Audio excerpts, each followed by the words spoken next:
2006 में राजस्थान से सीकर ज़िले से नौसल कस्बे का रहा हूँ। मैं एक मध्यम परिवार से हूँ। तो कला की शुरुआत तो सर उस समय जो था वो उतना चीज़ों का पता नहीं था, पर संयोग ऐसा हुआ कि मध्य प्रदेश में मुझे आके काम करने का मौका मिला। जो प्यार मिला है लोगों का और वन्य जीवों से प्यार था मुझे, तो इस कारण से वो चीज़ें सब खींच के लाई और वहाँ से मेरी कला की जर्नी शुरुआत हो गई और मेरे काम को लोगों ने काफ़ी अप्रिशिएट किया है। यहाँ मध्य प्रदेश पर्यटन विभाग में भी मेरा काम काफ़ी जगह और कई जगह अच्छी जगह मेरे होटलों में लगा है और साथ में मुझे यहाँ से कई पुरस्कृत भी किया गया है कि जैसे मेरा काम किसी ने लिया है तो वहाँ से मुझे सर कांटेक्ट मिला है और मेरा अब्रॉड बहुत जगह मेरी एग्जीबिशन भी लगी है और मेरा काम भी गया है काफ़ी। यहाँ से मेरा यूएस भी गया है और यूएस से एम्बेसी से लेके मेरा अर्जेंटीना, पेरू, इक्वाडोर और जापान यहाँ तक का मेरा एग्जीबिशन में मेरी एम्बेसीज़ में मेरा काम लग चुका है।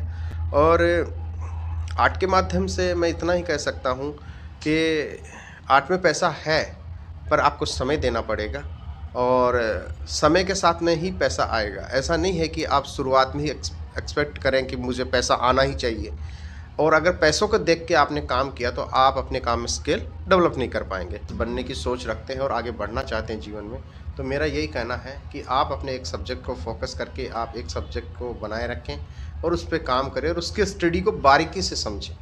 ठीक है, अगर किसी भी चीज़ को आपने ट्राइबल्स का लिया है ट्राइबल्स को लिया है तो ट्राइबल्स के बारे में अध्ययन करें, उसके बारे में समझें।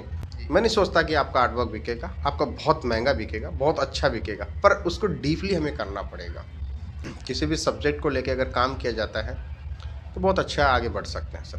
तो कितने के रेट में आपकी पेंटिंग्स बिक जाती हैं? तो शुरुआत होती है 10,000 से, शुरुआत होकर लाखों में चली जाती है। वो पेंटिंग कहाँ बिकती है सर, वो उसके लिए एक प्लेटफॉर्म होता है। जैसे मेरा स्टूडियो है, मैं स्टूडियो से जब बेचता हूँ तो मेरा उतना महंगा पेंटिंग नहीं बिक पाता कि मैं लाखों रुपए मांग लूँ। हाँ, पर ये है कि एक से 1.5 लाख 2 लाख तक चली जाती है।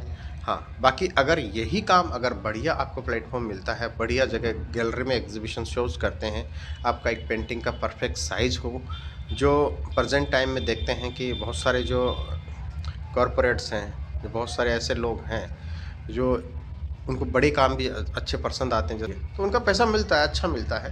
और यही है कि आपको शुरुआत के अंदर मेहनत करनी होगी और आर्ट कभी निराश नहीं करती है। आर्ट में खूब पैसा है, खूब नाम है। तो यही है कि सर मैंने बहुत अच्छे में रेट में मैंने पेंटिंग सेल की है और रेट तो तब मिलती है जब हम अपने काम में स्किल लाते हैं। अगर हम सोचें कि हम शुरुआत में ही लाखों और हज़ारों करोड़ों में बात करें तो सर ये तो इम्पॉसिबल है और इसके साथ में समय देना होता है। आप अपनी पेंटिंग की वैल्यू जो कदरदान है वो आपको मिलती है। इंटरनेशनल आर्ट मार्ट करके एक एग्जीबिशन शो होता है, उसमें देश विदेश से और भारत के काफ़ी बड़े आर्टिस्ट लोग आते हैं। तो मैंने एक पेंटिंग एग्जीबिशन में रखी थी वहाँ पे और उसमें मैंने कुछ एक लेपर्ड को बनाया था और लेपर्ड जहाँ पे बैठा था तो उसका एक पेड़ का तना था, सूखी हुई टहनी थी, तो मैंने देखा जैसे मक्खी बनी हुई थी, तो लोगों ने आके उसको निकालने की कोशिश की।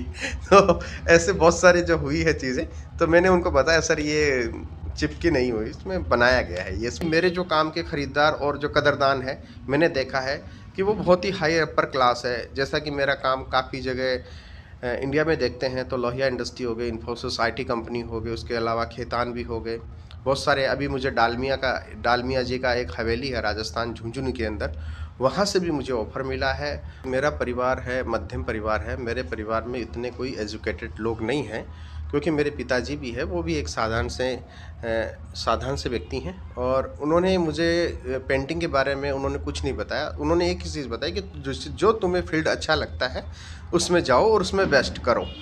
और मेरे जो शुरुआती जो प्रेरणादायी जिनका रहा है वो पवन कुमार जांगीड़ है, जो राजस्थान के ही रहने वाले हैं। अभी प्रेजेंट टाइम में राजस्थान के किशनगढ़ में और फाइन आर्ट डिपार्टमेंट में HOD हैं। हमारे जो कुछ दर्शक हैं जो हैं कुछ न्यू बिगनर्स या कुछ जो आर्ट फील्ड में अभी आ चुके हैं और आगे उनको कुछ दिख नहीं रहा, हमें जो मार्केट क्रिएट कर पाएँ और अपने आर्ट वर्क को ईजिली सेल कर पाएँ। मैंने जब तक कला के अंदर देखा है, बहुत सारे जो हैं कई विधाएं में काम करते हैं, जैसा कि कोई एब्स्ट्रैक्ट में काम करता है, कोई मॉडर्न हो गया, कोई कंटेम्प्रेरी आर्ट हो गया। सर मैंने भी शुरुआत में ऐसा ही काम किया था पर मेरे चीज़ें मुझे समय के साथ मुझे बदलनी पड़ी और बदलना ज़रूरी भी होता है। शुरुआती अगर बेस माना जाता है तो आपका मिनिएचर आर्ट और जो रियलिस्टिक होता है उसमें आपका स्केल बहुत अच्छा हो जाता है। अगर फीसफुली आप अगर उसको 1 साल अगर आप देते हैं जो बीएफए के टाइम में, तो मेरा ये कहना है कि सर आपका स्केल बहुत अच्छा हो जाएगा और साथ में जो चीज़ें आप करेंगे उसकी लाइन परफेक्शन बहुत अच्छा आएगा। तो मैंने उन चीज़ों को देख के फॉलो किया और बहुत सारे जो आर्टिस्ट प्रेजेंट टाइम में जो कर रहे हैं, तो आर्ट का जो अनुभव है मार्केट का उतना मुझे अनुभव नहीं है, पर मेरे जो क्लाइंट है वो रियलिस्टिक पसंद करते हैं, तो मैं रियलिस्टिक के बारे में ज़्यादा अच्छा बता सकता हूँ। हैं जो एक उम्र के बाद में बड़े परेशान होते हैं, तो मेरा ये कहना है कि अपने काम में समय के साथ में सुधार करना बहुत ज़रूरी है। कुछ चीज़ें होती हैं जो अपने काम में सुधार नहीं कर पाते हैं, तो उनके साथ में समस्याएँ भी आती हैं।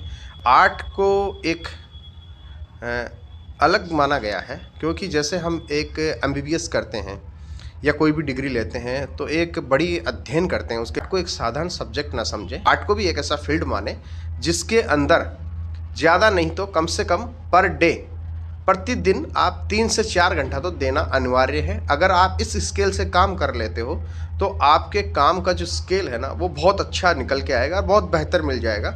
और आर्ट हमेशा कभी निराश नहीं करती है। आर्ट में आप जो भी कर रहे हैं उसको अगर और तरीके से और अपने नए अनुभव उसमें शामिल किए जाएं और प्रेजेंट टाइम में जो लोग जो आपको बता के जाते हैं उन चीज़ों का आप निचोड़ निकाल के एक फोकस करके अगर उसमें काम करते हैं तो आर्ट से कोई व्यक्ति निराश नहीं होता है और उसको अच्छा पैसा भी मिलता है, पर वो समय लगता है, तो समय आपको देना ही होगा। तो यही है कि जो बिगनर्स नए जो बिगनर हैं वो शुरुआत में पैसों की तरफ नहीं जाके अपने काम की तरफ ध्यान दें तो वो बेटर रहेगा। आउट होने के बाद या जिनकी एज हो जाती है तो वो आर्ट में उनका जो है जीविका नहीं चल पाती, तो उनके पास मार्केट नहीं है या उनके पास बायर्स नहीं है, तो उनके लिए कुछ टिप्स। सर प्रेजेंट टाइम में हर फील्ड वाले को काम मिल जाता है, पर क्या है कि हमें ढूंढना पड़ता है। बहुत सारी जगह हैं, जैसे मैंने बेंगलोर में देखा है, आपके गुड़गांव में भी है, ग्रेटर नोएडा भी है। वहाँ पे कुछ ऐसी इंडस्ट्रीज़ हैं जो प्रेजेंट टाइम में कुछ आर्ट वर्क बनवाती हैं और वो आर्ट वर्क अदर कंट्रियों के लिए, इंडिया में उन चीज़ों का अभी क्रेज़ स्टार्ट नहीं हुआ है और आने वाले समय में हो जाएगा। जैसे कुछ डिज़ाइंस वो तैयार करते हैं और वो जो है जो अदर कंट्रीज़ हैं उनके ऊपर हैंड वर्क बहुत पसंद करते हैं। तो बहुत सारी चीज़ें हैं, मेरे बहुत सारे फ्रेंड हैं जो उस पे काम कर रहे हैं। तो वो कुछ लेडीज़ के ड्रेसेस हो गई, जेंट्स के ड्रेसेस हो गई, तो ऐसे बहुत सारे काम हैं जो वहाँ पे भी व्यक्ति को काम मिल जाता है, अपने स्केल के हिसाब से काम मिल जाता है। अगर कोई किसी को फ्लावर्स बनाना अच्छा है तो नोएडा के अंदर बहुत अच्छी कंपनियां हैं, वहाँ पे जो लेडीज़ के जो कपड़े हैं वो डिज़ाइन होते हैं और वो यूरोप और यूके साइड में पूरे सेल होते हैं, यूएसए में। तो वहाँ भी आपको काम करने का मौका मिल सकता है और अपना स्केल जो है उसको आप वहाँ पे करके और अपना एक अच्छा से अपना जीवन जी सकते हैं। धन्यवाद सर, आपसे मिलकर बहुत अच्छा लगा। इसी के साथ हम आपसे इजाज़त लेते हैं। धन्यवाद।